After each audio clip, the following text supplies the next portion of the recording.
नमस्कार. इयत्ता 10वी इतिहास या विषयांतर्गत राज्यशास्त्र या विषयाचा आज आपण अभ्यास करणार आहोत. राज्यशास्त्र हा विषय इयत्ता 10वीच्या इतिहासमध्ये 12 गुणांसाठी आहे. या विषयामध्ये एकूण 5 प्रकरणे आहेत. 1 संविधानाची वाटचाल, 2 निवडणूक प्रक्रिया, 3 राजकीय पक्ष, 4 सामाजिक व राजकीय चळवळी आणि 5 भारतीय लोकशाही समोरील आव्हाने. यामध्ये पहिलं प्रकरण संविधानाची वाटचाल हे अभ्यासणार आहे. या संविधानाची वाटचाल या प्रकरणाअंतर्गत भारतातील लोकशाही संविधानामुळे कशी दृढ होत गेली हे आपण जाणून घेणार आहे. तसंच संविधानाची वाटचाल ही सामाजिक परिवर्तनाच्या दिशेने होत असल्याचे आपल्याला दिसून येईल. राज्यशास्त्र या विषयाअंतर्गत आपण इयत्ता 8वी पर्यंत नागरिकशास्त्र आणि 9वी 10वीला राज्यशास्त्र असा विषय अभ्यासला. आपण स्थानिक शासन संस्था म्हणजेच पंचायती राज, ग्रामीण आणि नागरी अशा अभ्यासल्या. पंचायती राज, ग्रामीण स्थानिक शासन संस्था अंतर्गत ग्रामपंचायत, पंचायत समिती आणि जिल्हा परिषद तसंच नागरी, नगरपालिका, महानगरपालिका इत्यादी अभ्यास केला. तसंच भारतीय संविधानातील मूल्ये आणि त्यातून व्यक्त होणारे तत्वज्ञान इयत्ता 7वीमध्ये आपण अभ्यासले आहे. संविधानाने निर्माण केलेली शासन यंत्रणा आणि आंतरराष्ट्रीय संबंधातील भारताचे स्थान याचा विस्तृत आढावा इयत्ता 9वीच्या राज्यशास्त्रामध्ये घेतला आहे. भारताच्या संविधानाने भारताचे धर्मनिरपेक्ष लोकशाही गणराज्य निर्माण करण्याचे उद्दिष्ट मांडले आहे. नागरिकांना न्याय मिळावा, त्यांचे स्वातंत्र्य अबाधित राहावे म्हणून संविधानात अत्यंत महत्त्वपूर्ण तरतुदी केल्या आहेत. सामाजिक न्याय आणि समतेवर आधारलेला एक प्रागतिक विकसित समाज निर्माण करण्याकडे भारताचा कल आहे आणि म्हणूनच भारताचं संविधान हे महत्त्वाचं मानलं जातं. भारतात संविधानानुसार राज्यकारभार करण्यास सुरुवात झाली ती 26 जानेवारी 1950 पासून. आपण बघितलं भारत स्वतंत्र झाला, पण त्यापूर्वीच संविधान निर्मितीची प्रक्रिया सुरू झाली होती. संविधान तयार झालं त्यामध्ये डॉक्टर बाबासाहेब आंबेडकरांचा बहुमोल असा वाटा होता. संविधानामध्ये अनेक तज्ज्ञ व्यक्तींनी सहभाग घेऊन हे संविधान तयार झालं.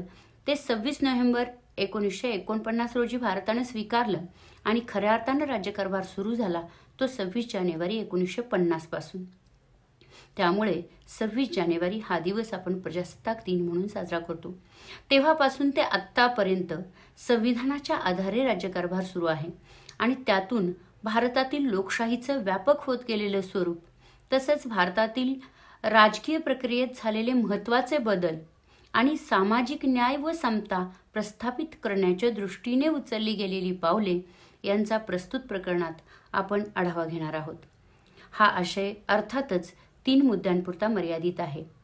1 लोकशाही, 2 सामाजिक न्याय व समता आणि 3 न्यायव्यवस्था. आता लोकशाहीची व्याख्या आपल्याला माहीत आहेच. लोकांचे लोकांकरता चालवलेले राज्य म्हणजेच आपण लोकप्रतिनिधी निवडून देतो आणि आपल्या मार्फत लोकप्रतिनिधी राज्यकारभार चालवतात. ही लोकशाही शासन पद्धती केवळ संरचना असून चालत नाही, तर त्या संरचनेच्या आधारे प्रत्यक्ष व्यवहार केल्यासच लोकशाही समाजाच्या राजकीय जीवनाचा एक अविभाज्य भाग बनते.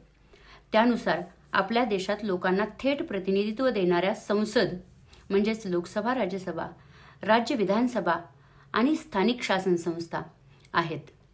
म्हणजेच वरपासून खालीपर्यंतच्या राज्यकारभारामध्ये लोकांचं थेट प्रतिनिधित्व असतं, लोकांना सहभाग असतो. जनतेच्या सहभागाचा आणि राजकीय स्पर्धेचा विचार करता भारतातील लोकशाही मोठ्या प्रमाणात यशस्वी झाल्याचे आपल्याला दिसून येते. आज 70 वर्ष झाली भारताची लोकशाही यशस्वी झालेली दिसते.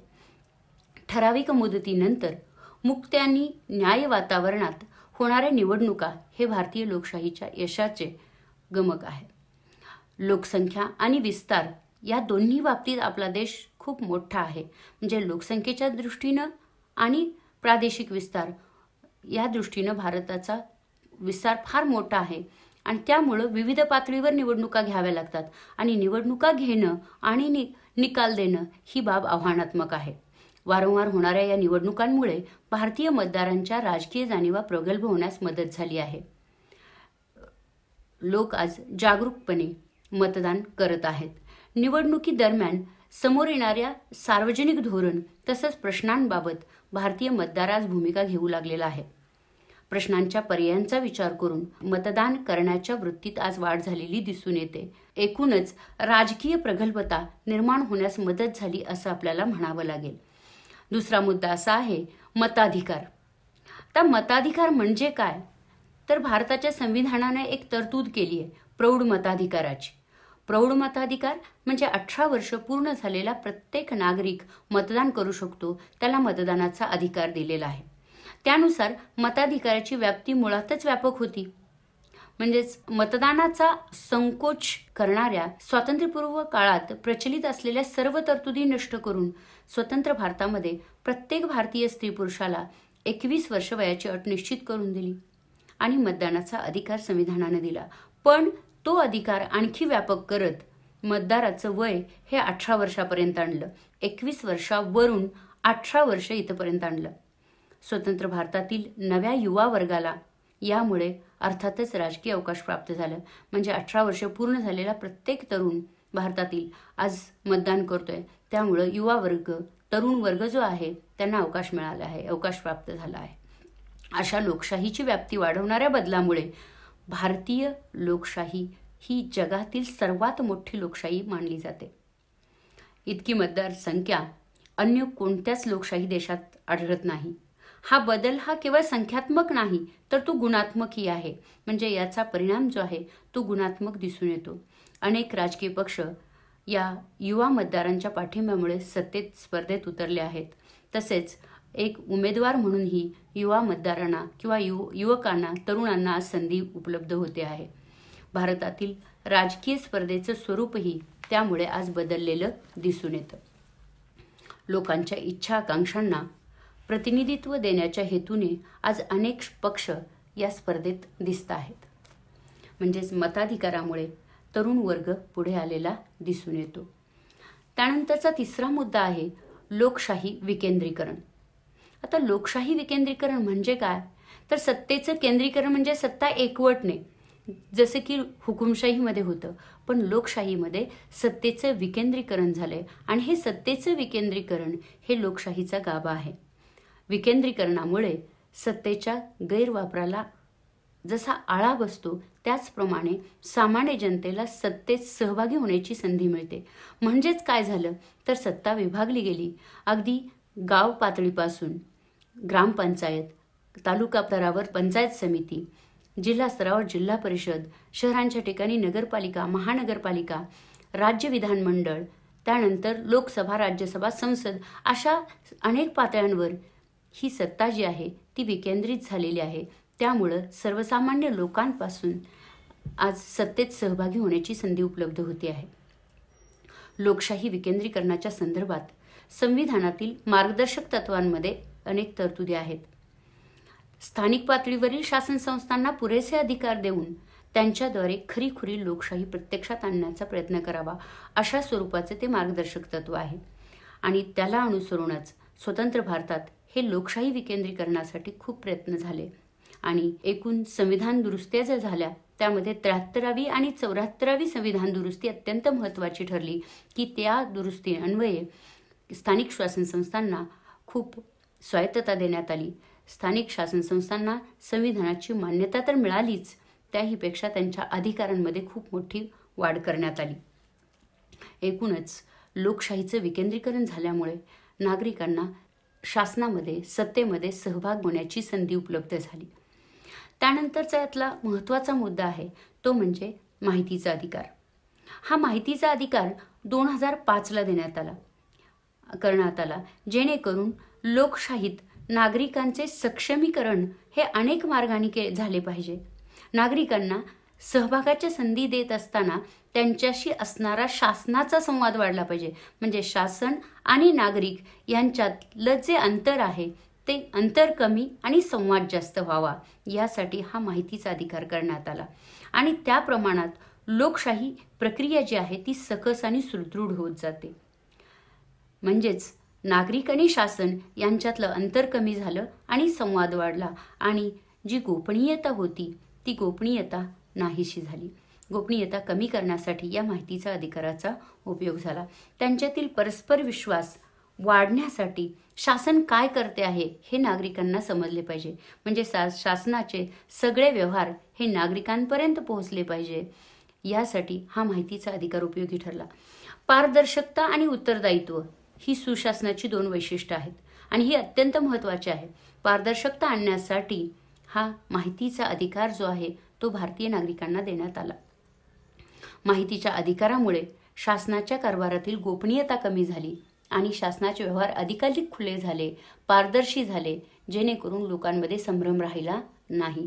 त्यासाठी हा माहितीचा अधिकार अत्यंत महत्त्वाचा आहे. इसवी सन 2000 नंतरच्या काळात नागरिकांसाठी सुधारणा करताना तो त्यांचा हक्क मानून सुधारणा करण्याकडे कल वाढला. त्यानुसार माहितीचा, शिक्षणाचा आणि अन्न सुरक्षेचा हक्क हा भारतीयांना मिळाला आहे. या हक्कामुळे भारतातील लोकशाही ही निश्चितपणे बळकट झालेली आपल्याला दिसून येते. एकूणच इथं माहीत आहे का तुम्हाला या सदराखाली हक्काधारित दृष्टिकोन ही एक संकल्पना स्पष्ट केली आहे. स्वातंत्र्यानंतर म्हणजेच 1947 नंतर काही दशकांमध्ये भारताचे लोकशाहीकरण व्हावे म्हणून अनेक सुधारणा झाल्या, परंतु त्यात नागरिकांकडे लाभार्थी म्हणून पाहण्याची दृष्टी होती. गेल्या काही दशकात अशा सुधारणा झाल्यात, मात्र नागरिकांचा तो हक्कच आहे या भूमिकेतून येत आहेत. म्हणजेच हक्काधारित दृष्टिकोन, तर लाभार्थी नाही तर त्यांचा हक्क आहे अशी भूमिका. मग अशा प्रकारच्या दृष्टिकोनामुळे शासन आणि नागरिक यांच्या संबंधात कोणते बदल होतील हे आपण जाणून घ्यावं. यावर आपण चर्चा, विचारविमर्श करायला हवा की शासन आणि नागरिक यांच्या संबंधात या दृष्टिकोनामुळे कोणते बदल होतील असं तुम्हाला वाटतं. एकूणच यावर चर्चा करायची आहे.